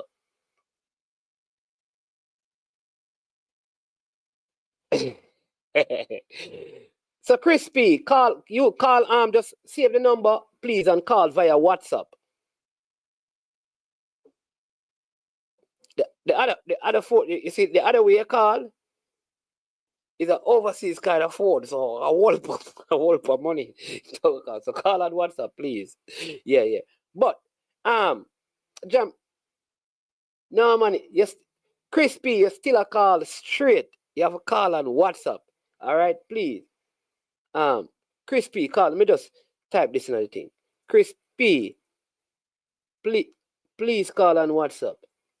Can't afford it over the side. Too expensive. Please call on what? People call on WhatsApp if you're calling. You hear? See the other one over there said too expensive. Yeah, but Elmex, I know somebody said that they would help with Clarendon, but because I'm in St. Anne, I would start it in St. Anne. But what I would do is that once it is successful, we just bring it across the parishes.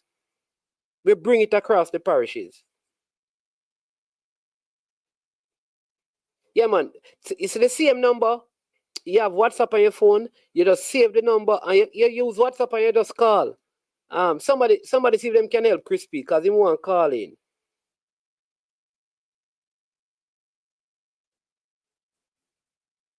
Yeah.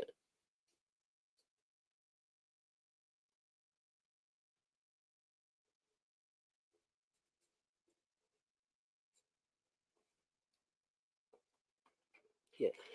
So let's make this happen. Like I said, that I can get the field, I can get trophies. The same number, man. See it right here. See it here. This is the line for the show on WhatsApp. There you go. Call that on WhatsApp, Crispy. Yeah. So yeah, let's see if we can make this happen. Right? I think this can work. All I need is one person to say, all right, Mannings, listen, I will get 10 jerseys. I will get, and if we can find what? 20 persons to get the jerseys. That's it. That's your donation. And if you get them, we always have a way to get them in Jamaica. All right? Bam. We get the schools, we put on the tournament. We put on the tournament. 3 aside, 5 aside. TikTok, you have a different idea on TikTok. Right, TikTok? We're not watering. Yeah, this man. Hey, TikTok. Hey, brother. One thing we don't know. One thing we don't know, TikTok. You know that why everybody idea is a problem. Why everybody idea? You watering down the talent. Get 5 serious teams with girls with the best potential at their age group to meet 20 games per season. You can even switch up the team members from time to time. TikTok. First thing we want to do, TikTok, is get the kids playing. It would not be hard to go to a primary school and say, we want 6 girls. It's 3 versus 3. They can change as often, and the games are like 10 minutes a half. You understand me? Come on, man. After we have done that, we can come to your idea. So your idea is an addition. It is an extension of the program. Nobody try to change. Why you still like that? You don't have to try to change what other people are doing. Just add yours to it, no, man. All right, so Drew said we sponsor some bibs. There you go. The GFF launching may be a great opportunity for cross promotion. True. Jean-Pierre fan. But what I don't want to do is, because the Women's Premier League, is for seniors. We're talking about under 13, like primary school and prep school, and also like under 15. So when you're going to school, the first or third farmers, if you can have 5 of them, that is it. Because once you can get more people playing. No, what I'm saying, that if people can do cleats, right, which are boots, that's fine. But let us take this call. I think this is, yeah, man. All right, this is Crispy. Yes. Yeah, man. Welcome to the show. Good afternoon. Sorry about that, but I think you were calling the other way. But it's too expensive for me. But, that's all right. Thanks for taking my call. You're welcome, man. I want to commend you for challenging this notion that Jamaica's problem regarding the poor performance in soccer, especially on the male side, is because of a lack of money. And money, just pouring money in Jamaican football will solve the problem. I want to commend you for challenging that notion, because it's a notion that has been going around for a long while, and it's incorrect. Simply putting money in football will not improve football. Absolutely. And we can look at let's look at South America for a minute. Chile is the richest country in South America. Argentina economy has been performing poorly for decades now, and Argentina has a better soccer program than Chile does. So we have top quality footballers coming out of many African countries that are way poorer than Jamaica. So just putting in money will not automatically solve the problem. And and this is one of the reasons why the JFF struggle financially, because the JFF is being asked to do things that other footballing federations are not asked to do. When many of these things can be done by private people, who's going off of their own self-interest. Yeah. And that's something that you're focusing on, and I just want you to know that I am behind that sentiment, and this idea of throwing money behind every problem and thinking that money will solve every problem is also a cultural problem in Jamaica. Because if you look at Jamaica's crime situation for decades, the narrative was all the youth them want money and they will behave themselves. And we see the youth them get money, they are man to be, and the crime get worse. We see when they go overseas for better opportunity, them take the money and send back gun to destroy the community further. So money does not automatically solve every problem. Absolutely. Money sometimes makes problems worse. Absolutely. Absolutely. You have to change the environment, change the mindset, and then you put in money. You change the mindset first. You have to go with the mindset first. Then the mindset will change the environment, and then you put in money. If the mindset is bad, the environment is bad, and you throw money in Jamaican football, it will make things worse. Jamaica had problems with. So let me just tell you from now, you know, TikTok is good. You know that. Just let you know, when you come off the phone, you need to go in the comment section because TikTok already out challenging you, but go ahead. I think you're making some good points. Money is not the only solution. You understand me? Like I said, yeah. I have no problem. I have no problem with being challenged.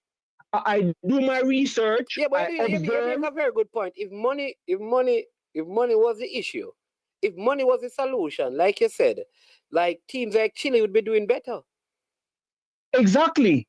Exactly. And also, we have seen improvement in the JFF without money. Ever since you and Simon has volunteered to be a part of the program, professionalism has improved. Many other problems have gone away with the money. The improvement occurred because the mindset that you guys brought improved the environment. The mindset that you have and Simon has changed the environment. Money did not make the JFF more professional. Your mindset and Simon's mindset come together, change the situation in that regard. Money does not make people show up early. You know what I mean? Again, I am not saying money is not important. Is not needed. Yeah. I gave a 3-step process. I gave a 3-step process. You change the mindset. Everything begins with mindset. Yeah. You change the mindset first. Then the mindset will change the environment. And then when the environment change, then you put in the money. The money comes in last, not first. Yeah. The money comes in last, not first. You're making a good point. You understand me? Yeah. I'm again. The caller name is the caller name is Crispy. Manix man, I don't know how old you are. I am old enough. I've been living decades now. You sound like you're older than me. If you study, go ahead. If you study Jamaica's again, many of our problems are in football are coming from the wider culture, my friend. We are Jamaicans.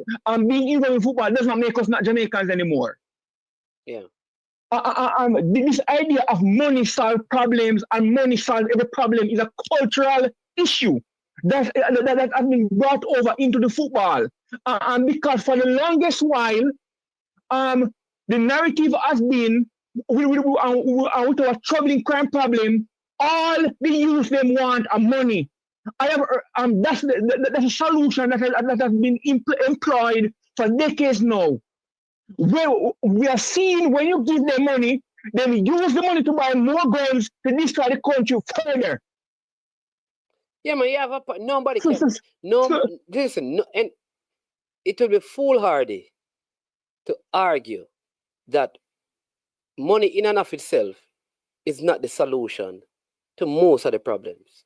Because like you said, if the environment is not right, if those who are given the responsibility of managing it are not doing it well, then you're gonna have issues. So, like you said, if you have the wrong people in place and you pump in a lot of money, it's going to go to waste. So you're right. You have to have the right people in place so that when the resources come in, it can be managed properly and do what needs to be done. Nobody can argue with that. You're right. And I think probably they're trying to pull your legs, but I think you're right. And I remember when I was growing up in Jamaica, in Montego Bay, you could drop a pin and hear it. When they use them, get scamming money, Montego Bay turn into World War III. You know what I mean? Money does not automatically solve these problems. I think dropping a pin and hearing it is taking it a little bit too far, because Mobi has always been a notorious little city, Again, okay. Saint Anne, where you're calling from? That's my own parish as well. Growing up, I never heard the firing of a gun before. Nobody around me. Saint Anne is way out of control now where crime is concerned compared to when I was growing up. They use them as scamming money. They do have money. What they use the money to do? And this is one example. I am just saying that. Yeah, you're right. It's just like football. Somebody just brought it up. Manchester and Chelsea have spent billions. You understand me? Exactly. I am not saying money is not needed. I gave you a 3-step process. The mindset first. Then the mindset will automatically change the environment. Then you put in the money. You cannot put in the money first. You're going to make things worse. Yeah. You're right, because guess what? The fact that Dennis Chung came in, and then the money started coming in, right? So obviously, his addition and the money made a difference. Maybe if he was not there, just some of the things that the JFF boast of in terms of financial achievement would not have been, because maybe all of those money were always available. Exactly, but my point has improved. Dennis Chung has a particular mindset. He has a brain. He has a particular mindset. He's not just empty vessel walking around.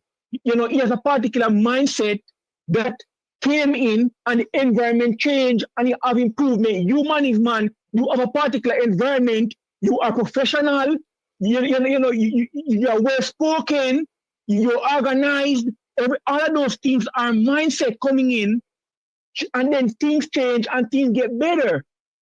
You know what I mean? And now I am sure management money will be starting to flow at a higher rate than it was flowing before. Yeah. No, man, I am sure. I think some of these men are just giving you a problem, but I think you have a point, because money alone is not the solution. You're right. You're right, and I don't think you need to defend it, but you're right. Also, if Jamaica is going to improve substantially, Jamaica football need to attract middle and upper class people more than it is attracting them now. What do you mean? What do you mean attract them? What do you mean by that? Attract them to play, or attract them to watch our own teams? What do you mean by attract them? Because middle class and attract their kids. But what you're talking about, man? But that is happening now. You haven't been to Jamaica. No. I am saying. No, but listen. Wait. You think like places like Ballers and Kingston Football Academy are some local? You think some of these academies are some local?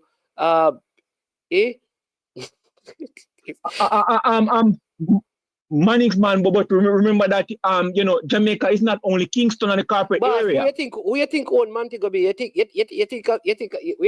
Upper class. No. Management. I am telling you, boss. I am telling you that the football that you left Jamaica is not here again, boss. What I'm telling you. My management, I am not disputing that. I'm going to take your word for it because you're on the ground. Yeah, man, it changed a lot.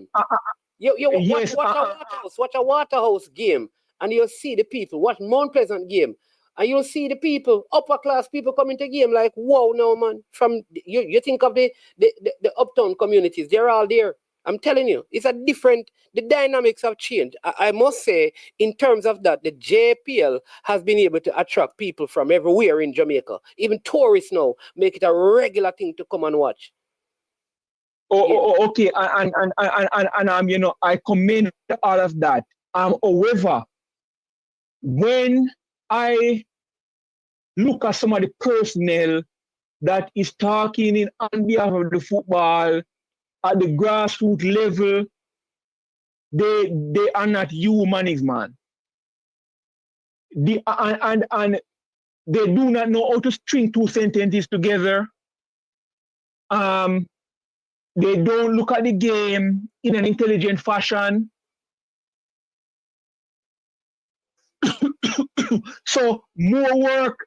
And again, I want to commend again, you know, maybe my criticism is not appropriate because it is changing. You know, you know, the licensing program is going to also weed out many of these people, hopefully. You know,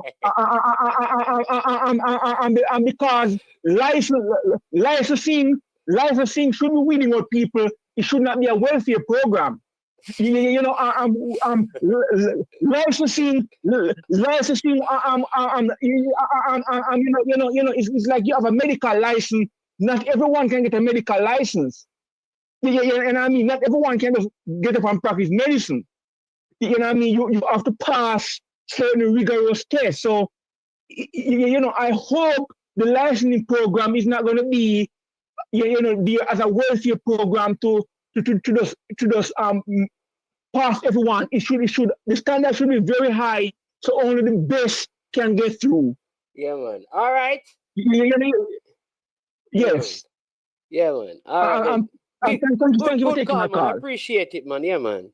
Yeah, man. All right, that was crispy. I think he made some very good point. You can't just throw money into anything. Good leadership is important. And while I agree that there was money coming in before Mr. Chung, Dennis Chung being there made a huge difference in terms of the financial leadership. TikTok. And you can't discount that. You can't discount that because if you put money where people are not good managers of it, you're going to have problems.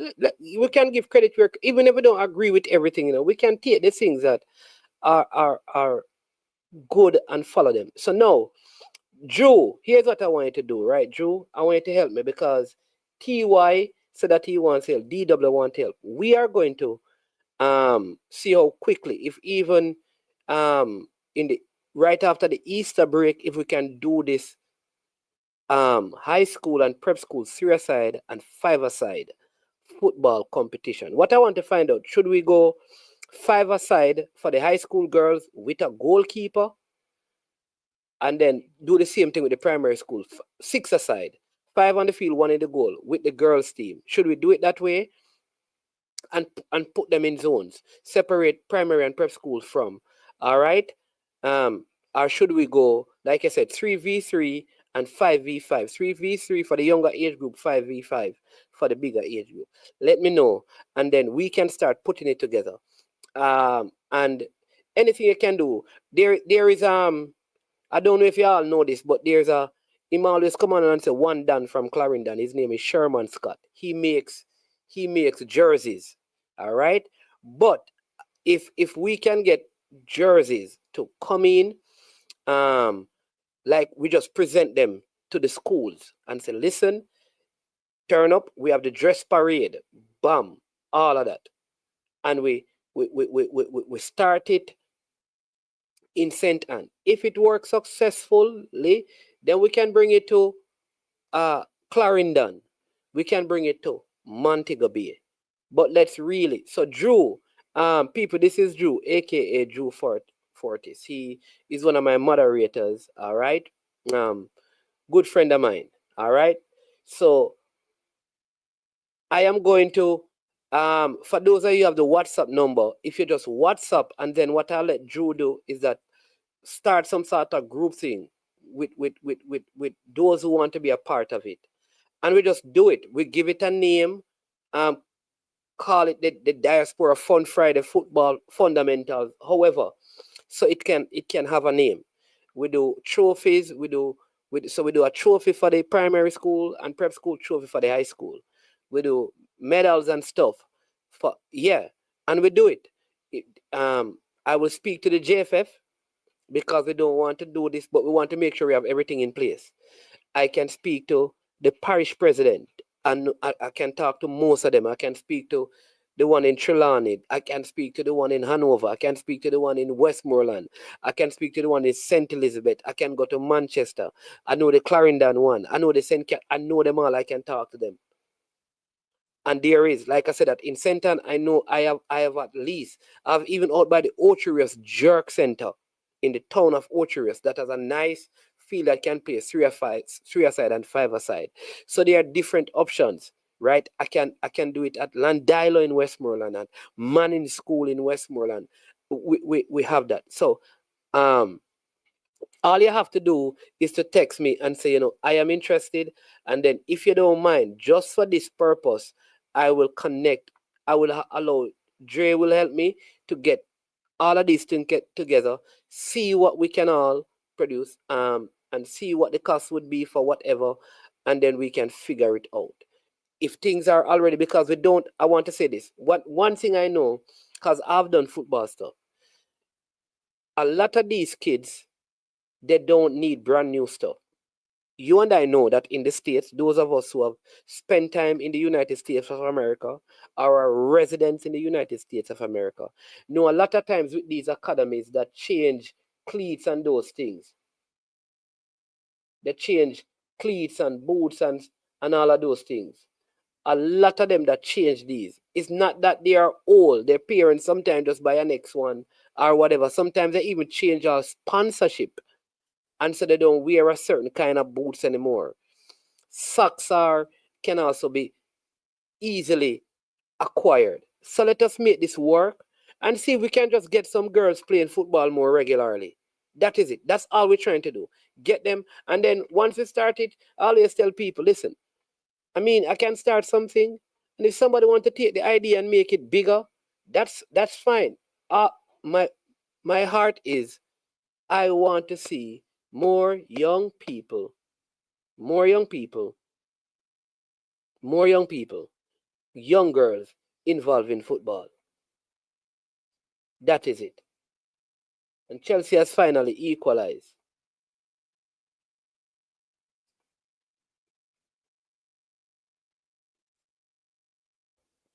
Yeah, but TikTok before that, before he was a GenSec, remember he served 2 years before that as the head of the whole finance thing. And so when I talk about him being involved, I am not talking about just the GenSec. We're talking about the 2 years that he served as the head of finance as well. Remember that he had that as well. He was the head of finance. So you have to give him credit, all right? So yeah. But let us see. So I know one person has reached out to me already.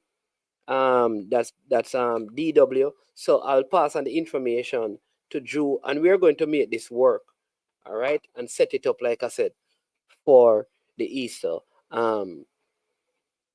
Yeah, just invite school to participate. That's it. Maybe Jody Brown can help Ocherius High because she went there. She and Lacey Murray, because both of them are former students at Ocherius High School.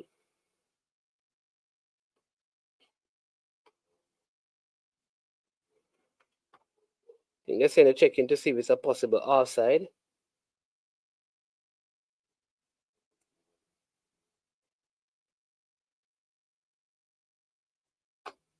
Look like the goal is going to stand. Feel like Cucurella was offside, you know.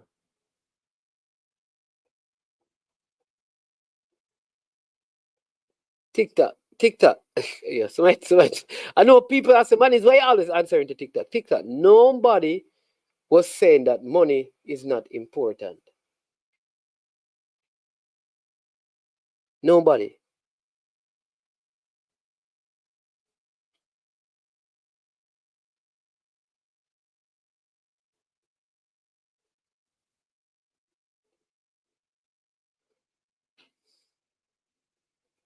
Yeah.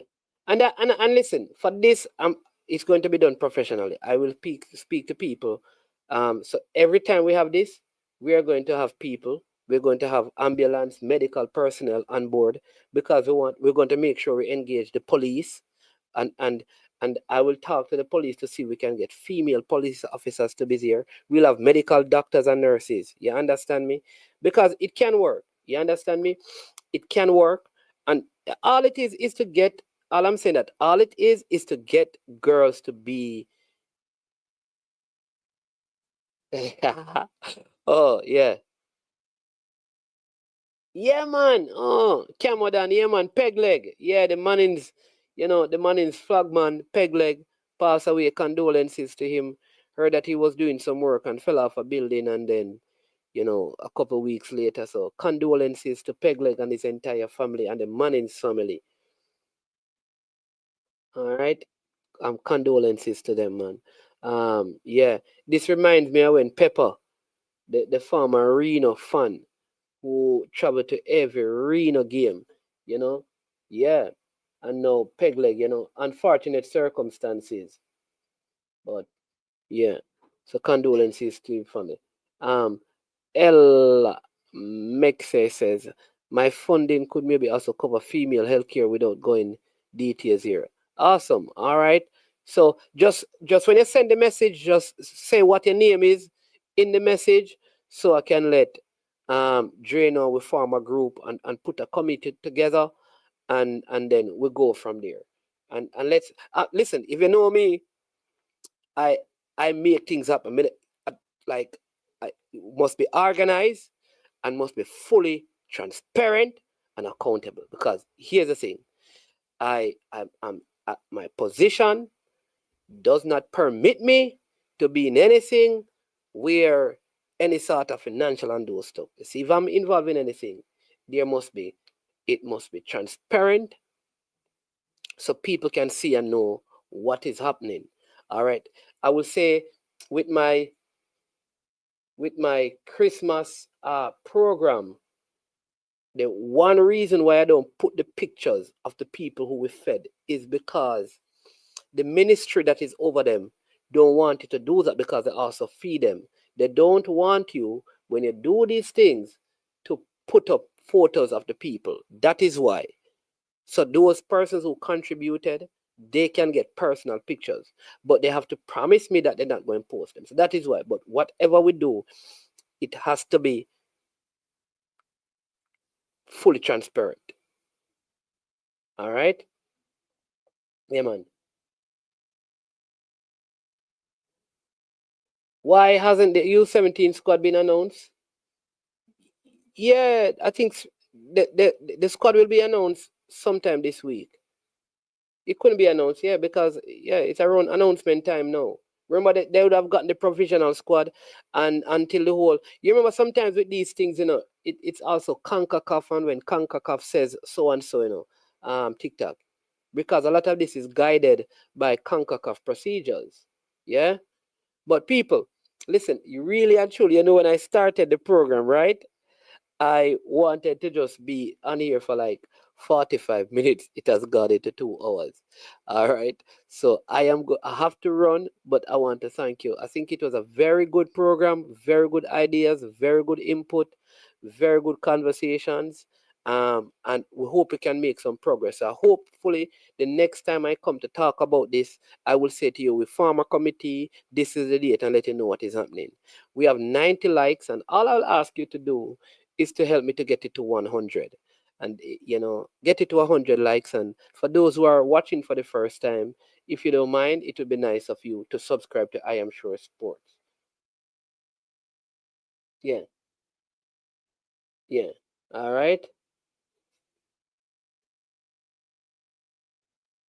TikTok, you cannot announce your squad until CONCACAF officially releases them. I'm not asking you, I'm telling you. TikTok, I am telling you. Please, no man, just work with the program, no man. Me know you know all things football, but listen to management. Until CONCACAF releases, the local MAs can't, or they're not supposed to, in official CONCACAF tournaments. unless that changed this year. There are times when, like even the national team, the squads were ready, and the coach could not release them until CONCACAF had them up on their CONCACAF thing, or at the same time. But you may know otherwise. Big up yourself. But again, people, thank you so much for joining. Have a blessed rest of the day. Continue to be good. Continue to be good. And do what is right, and you'll always reap the right harvest. I am Management. This has been I Am Sure Sports, and as usual, when it comes to the end of the program, we say we are over and we are out of here.